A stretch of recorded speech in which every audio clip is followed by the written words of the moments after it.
Hello viewers, उम्मीद है आप सब खैरियत से होंगे। तो आज मैं आपसे फेबोक्सोस्टेट टैबलेट के बारे में इंफॉर्मेशन शेयर करने जा रहा हूँ, जो कि यूरिक एसिड के लेवल को कम करने के लिए जिसका इस्तेमाल किया जाता है। ये मार्केट में मुख्तलिफ नाम से मुख्तलिफ ब्रांड्स की आती हैं। इसके जो चंद फेमस ब्रांड हैं उसमें गो यूरिक है, ज्यूरिक है, फेबोरिक है और इसके साथ साथ एडन यूरिक है।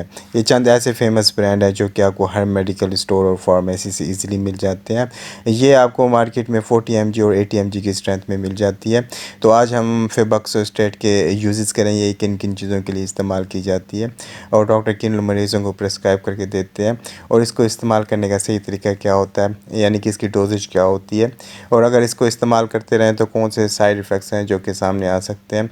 इसके अलावा जिनका यूरिक एसिड ज़्यादा हो जाता है तो उनमें कौन सी अलामत होती हैं, सिम्टम्स होती हैं जो कि सामने आना शुरू हो जाती हैं और किन लोगों को फेबोक्सोस्टेट का इस्तेमाल नहीं करना चाहिए। ये सब कुछ मैं आपको इस वीडियो में बताने जा रहा हूँ, तो मेरी वीडियो आप एंड तक ज़रूर देखिएगा। सबसे पहले आप मेरे चैनल हेल्थ एंड ड्रग्स को सब्सक्राइब कर लीजिए और बेल आइकन के बटन को दबाना बिल्कुल ना भूलिए। इससे ये होगा कि मेरी हर नई वीडियो जो कि हेल्थ एंड ड्रग्स के रिलेटेड होती है वो सबसे पहले आप तक पहुंचेगी। और मेरे फेसबुक पेज को ज़रूर लाइक कीजिए, फॉलो कीजिए और मेरे चैनल को अपने दोस्तों के साथ शेयर करना बिल्कुल ना भूलिए। Thank you. फेबोक्सोस्टेट जिसका ताल्लुक ज़ैंथीन ऑक्सीडेज इनहिबिटर से है, ये ऐसी अद्वियात होती हैं जो कि यूरिक एसिड के लेवल को कम करने के लिए जिसका इस्तेमाल किया जाता है। इसका इस्तेमाल ज़्यादातर उन मरीज़ों में किया जाता है जिनका यूरिक एसिड का लेवल बहुत ज़्यादा होता है, जिसकी वजह से उनको मुख्तलिफ़ किस्म की तकलीफ़ों का सामना करना पड़ता है। इसके काम करने का तरीका ये है कि ये हमेशा उस जगह पर जाकर काम करता है जो जहाँ पर यूरिक एसिड बन रहा होता है। ज़ैंथीन ऑक्सीडेज एक ऐसा एंजाइम होता है जिसके इनहिबिट होने के बाद यूरिक एसिड के बनने की जो मिकदार है वो काफ़ी कम हो जाती है, यानी कि यूरिक एसिड का लेवल उनकी बॉडी में काफ़ी कम हो जाता है, जिसकी वजह से उनमें जो सिम्टम्स होते हैं, अलामत होते हैं, वो कम होना शुरू हो जाती हैं, यानी उनकी तकलीफ़ दूर होना शुरू हो जाती है। जहाँ तक फेबोक्सोस्टेट के यूज़ेस की बात की जाए तो इसका इस्तेमाल ज़्यादातर उन मरीज़ों में किया जाता है, डॉक्टर उन लोगों को प्रेस्क्राइब करके देते हैं जिनको हाइपर यूरिसीमिया होता है। इसका मतलब ये होता है जिनके ब्लड में यूरिक एसिड का लेवल ज़्यादा होता है। उसकी कोई भी वजह हो सकती है, या यूरिक एसिड ज़्यादा बन रहा है या यूरिक एसिड पेशाब के ज़रिए उतना खारिज नहीं हो रहा है जितना ज़्यादा बन रहा है। तो उसके लेवल को मेनटेन रखने के लिए, बैलेंस में रखने के लिए डॉक्टर ज़्यादातर फेबोक्सोस्टेट जैसी टैबलेट का इस्तेमाल करते हैं। इसके अलावा इसका इस्तेमाल उन मरीज़ों में करते हैं जिनको गॉट जैसी बीमारी होती है। ये कैसी बीमारी होती है जो कि यूरिक एसिड के लेवल के ज़्यादा होने की वजह से होती है, जिसमें ज़्यादातर देखा गया कि मरीज़ों में आर्थराइटिस जैसा मसला हो जाता है। इसमें यह होता है कि हड्डियों और जोड़ों में दर्द होना शुरू हो जाता है। उसकी अलामत के बारे में मैं आगे बात करूँगा।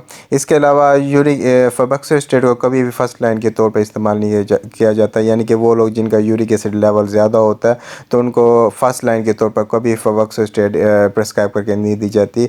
उनको जो फर्स्ट लाइन मेडिसिन प्रेस्क्राइब करके दी जाती है वो एलोप्यूरिनोल है, जिसके ऊपर मैं एक वीडियो बना चुका हूँ, वो वीडियो आप दे सकते हैं। उसके जो लिंक है मैं आई बटन पर छोड़ दूँगा।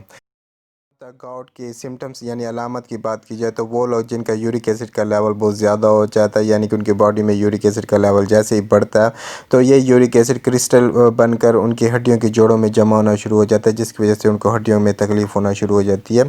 इसकी जो अलामत है उसमें यही अलामत है कि उनके हड्डियों में दर्द होता है, सूजन होती है, तकलीफ़ होती है, हड्डियों के जोड़ों के ऊपर इनके ऊपर रेडनेस आ जाती है, हरारत होती है, यानी कि गर्माइश होती है वहाँ पर, और हड्डियों के जोड़ों को हाथ लगाते हुए उनको तकलीफ़ होती है।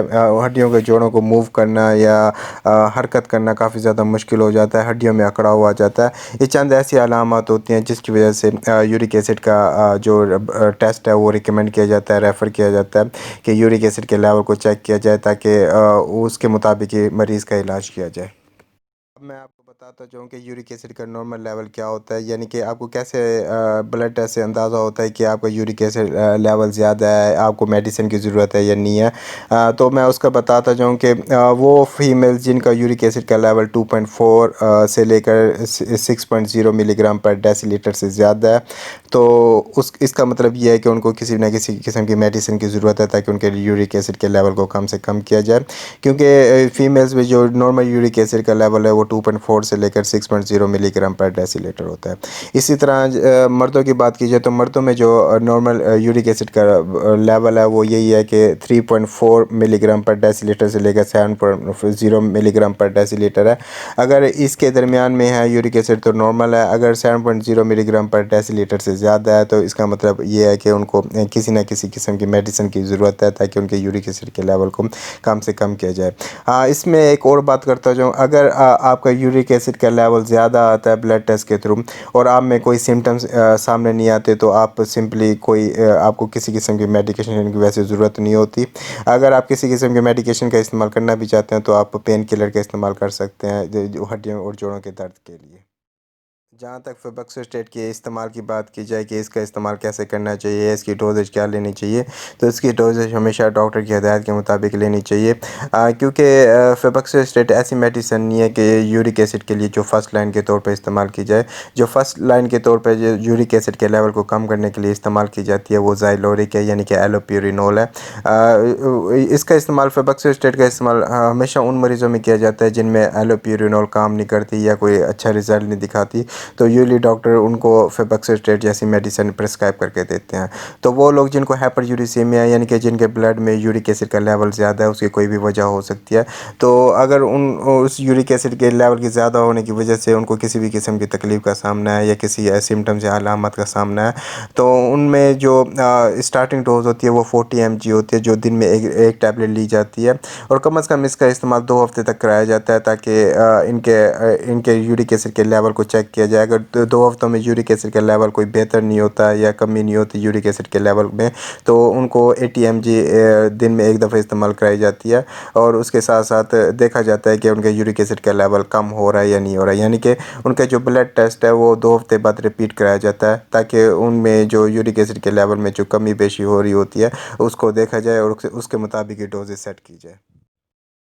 अगर आपको यूरिक एसिड है यानी कि आपका यूरिक एसिड का लेवल बहुत ज़्यादा है और आप इसका कोई इलाज नहीं कर रहे या कोई मेडिसिन का इस्तेमाल नहीं कर रहे, तो ये आहिस्ता आहिस्ता आपके जोड़ों के साथ साथ आपके गुर्दों को भी नुकसान पहुंचाना शुरू कर देता है और फिर भी आप इसका कोई इलाज नहीं करते तो ये आपके गुर्दों में पथरी यानी किडनी स्टोन का भी सबब बन सकता है। फेबक्सोस्टेट टैबलेट प्रिस्क्राइब करते हुए डॉक्टर यूजली देखा गया कि LFT टेस्ट लाजमी रिकमेंड करते हैं, लीवर फंक्शन टेस्ट लाजमी रिकमेंड करते हैं, क्योंकि देखा गया कि फेबक्सोस्टेट टैबलेट किसी न किसी तरह आपके लीवर फंक्शन टेस्ट को मुतासिर करती है, यानी कि आप अगर LFT टेस्ट कराते हैं तो वो आपका एबनॉर्मल यानी कि इनएक्यूरेट आ सकता है।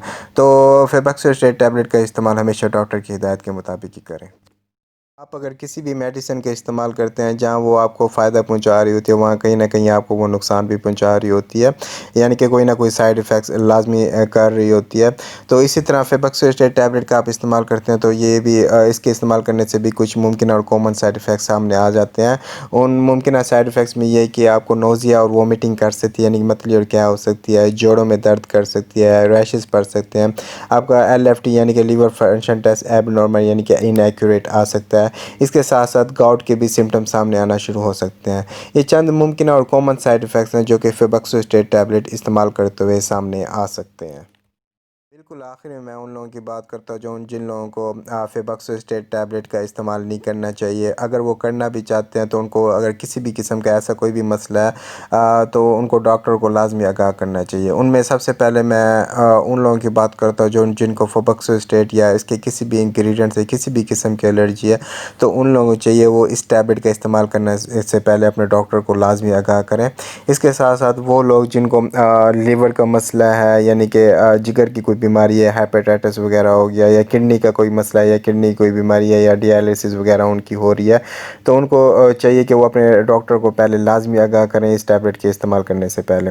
इसके साथ साथ वो लोग जिनको दिल की कोई बीमारी है या उनको किसी किस्म का हार्ट अटैक आ चुका है या स्ट्रोक आ चुका है माजी में, तो उनको चाहिए अपने डॉक्टर को लाजमी आगाह करें, फिर उसके मुताबिक ही इसका इस्तेमाल करें। इसके साथ साथ वो औरतें जो प्रेग्नेंट हैं या प्रेगनेंसी की प्लानिंग कर रही हैं या ब्रेस्ट फीडिंग कर रही हैं, ब्रेस्ट फीडिंग की प्लानिंग कर रही हैं, तो उनको चाहिए कि वो फेबक्सोस्टेट या इससे रिलेटेड किसी भी मेडिसिन को इस्तेमाल करने से पहले अपने डॉक्टर को लाजमी आगाह करें, अपने डॉक्टर से लाजमी मशवरा करें, कंसल्ट करें, उसके मुताबिक इसका इस्तेमाल। मेरा ये वीडियो बनाने का मकसद यही है कि आपको फेबक्सोस्टेट टैबलेट के यूजेस और साइड इफ़ेक्ट्स के बारे में आगाह किया जाए, इसकी जो प्रिकॉशंस हैं उसके बारे में आपको बताया जाए।